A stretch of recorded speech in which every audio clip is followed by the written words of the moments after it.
ಆತ್ಮೀಯ H16 news ಅರ್ಥಾತ್ ಸಿದ್ದರಾಮಯ್ಯಗೆ ಸ್ವಾಗತ. ನಾನು ನಿಮ್ಮವ MI ಅಥವಾ ಮಲ್ಲಪ್ಪ ಜ್ಯೋತವರಾಜ್. ಆತ್ಮೀಯರೇ, ದಿಲ್ಲಿಯ ಜಂತರ್ ಮಂತರದಲ್ಲಿ ಸ್ಟ್ರೈಕ್ಸ್ ಅಥವಾ ಹೋರಾಟ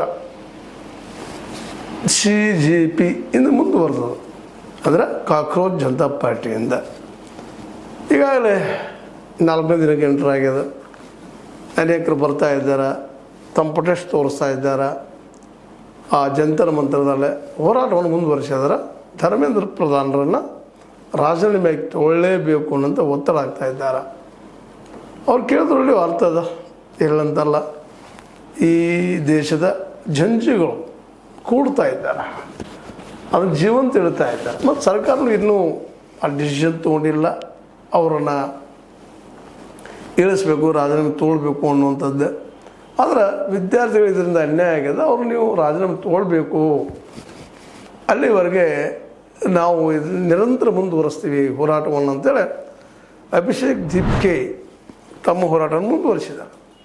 ಇದು ದಿನದ ದಿನಕ್ಕೆ ಬೆಳೆಯೋದನ್ನು ನೋಡಿದಾಗ ಮತ್ತು ಬೇರೆ ಬೇರೆ ಪ್ರದೇಶಗಳಲ್ಲೇ ಬೇರೆ ಬೇರೆ ಈ ಒಂದು ಮೆಟ್ರೋಪಾಲಿಟನ್ ಸಿಟಿಗಳಲ್ಲೇ ಈ ಮೂಮೆಂಟ್ ದಿನದ ದಿನಕ್ಕೆ ದೊಡ್ಡದಾಗ್ತಾ ನೋಡೋದು. ಇದನ್ನು ಇನ್ನಷ್ಟು ಬೆಳೆಸಬೇಕು ಅನ್ನೋದು ದೀಪ್ಕೆ ಅವರ ಮತ್ತು ಅವ್ರ ಜೊತೆಗಾರರ ಒಂದೇನಪ್ಪ ಅಂದ್ರೆ ಒಂದು ಮಾನಸಿಕ ಸ್ಥಿತಿ.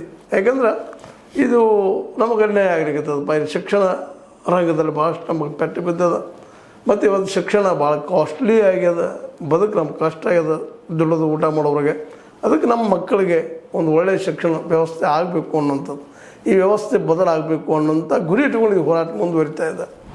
ಅಭಿಷೇಕ್ ದೀಪ್ಕೆ ಆಗಿರ್ಬೋದು, ಅವ್ರ ಜೊತೆಗಾರರಾಗಿರ್ಬೋದು, ಎಲ್ಲರೂ ಇವತ್ತು ಮೂಮೆಂಟನ್ನು ಜೋರು ಮಾಡ್ತಾ ಇದ್ದಾರೆ. ಅದ್ರ ಜೊತೆಗೆ ಅಲ್ಲಿ ಜನನೂ, ಅದರಲ್ಲೂ ಮುಖ್ಯವಾಗಿ ಎಜುಕೇಟೆಡ್ ಜನ, ಅದರಲ್ಲಿ ತಮ್ಮ ಮಕ್ಕಳನ್ನು ನೀಟ್ ಮಾಡಿಸ್ಬೇಕು, ಮತ್ತೇನು ಮಾಡಿಸ್ಬೇಕು, IAS ಮಾಡಿಸ್ಬೇಕು, ಮತ್ತು ಹೈಯರ್ ಎಜುಕೇಷನ್ ಕೊಡಿಸಿ ಮಾಡಬೇಕು ಅನ್ನೋರಿಗೆ ಇವತ್ತೆಲ್ಲ ಮಾರ್ಕೆಟ್ ತುಟ್ಟಿ ಆಗಿದ್ದರಿಂದಾಗೆ, ಅದರಾಗೂ ಕೋಚಿಂಗ್ ಕ್ಲಾಸ್ಗಳಂತೂ ಸಿಕ್ಕಾಪಟ್ಟೆ ದುಡ್ಡು ಮಾಡೋ ಕೇಂದ್ರ ಆಗಿದ್ದರಿಂದಾಗಿ ಅದೆಲ್ಲ ಖರ್ಚು ಮಾಡಿ ಧನದಂಥ ಜನ